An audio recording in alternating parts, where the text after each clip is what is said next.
Өрт болгон жерге жетип келдик. Ош шаарында өткөн жылга салыштырмалуу өрт кырсыгы көбөйдү. Телсиз жоонун 40% турак үйлөрдө орун алган. Тилекке каршы бүгүн 16 декабрга караган түнү каланын Ленин көчөсүнө жайгашкан үйдөн өрт чыгып, жалпы аянты 360 шарчы метр болгон турак жай толугу менен күйүп кеткен. Телсиз жоо болжолдо саат 2 чамасында орун алып, үй ээлери ал учурда уктап жаткан. Өрттү байкап калган кошуналары телефон аркылуу байланышып, алардын өмүрүн сактап калганга араң жетишкен. Ушул тапта өрттүн келип чыгуу себептери такталууда. Тархалаган добуш келди, бир кандайдыр yorg'ulik. Ызы чуудан ойгонуп чуркап келсек, кошунабыздын үйү жанып жатыптыр. Эшиги кулптануу болгону үчүн эч ким кире алган жок. Анан эле отко күйүп чыгып келишти. Кийимдери эттерине жабышып күйүп калышты. Тез жардам келгенче биздин үйгө алып бардык. Эми көпчүлүк эл Момунжан акенин үй бүлөсүнө жардам кылышыбыз керек.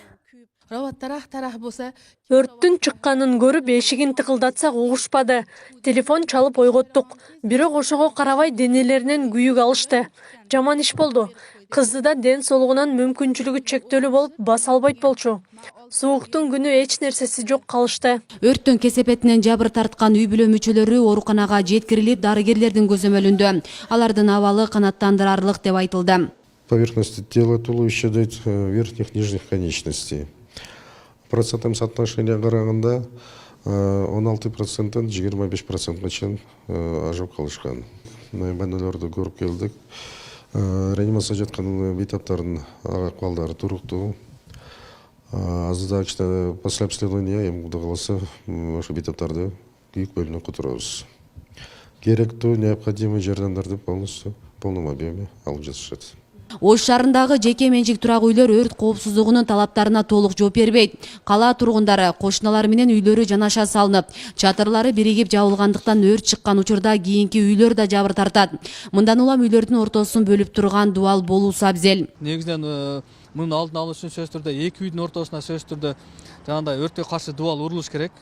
Ошол өрткө каршы дубал ошол биздин турак үйдүн кийинки өрт катталган учурда кийинки турак үйдүн өрт кетишине өтө чоң салым кошот, ошо коргоп турат. Ошо кечеги өрт кышта дагы ошо артындагы ошо турак үй жанаша салынганына байланыштуу ошо турак үйдүн чатырынын 70%-ын күйгүзгөн.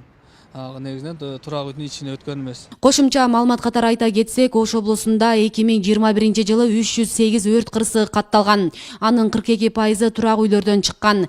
Материалдык чыгымы 37 миллиондон ашып, кырсыктан бир адам каза болгон. Ал эми 2020 жылы 359 өрт кырсыгы катталып, 5 адамдын өмүрүн алган. Асель Сыдыкова, Илимбек Турсунбай уулу, Регион телеканалы, Ош шаары.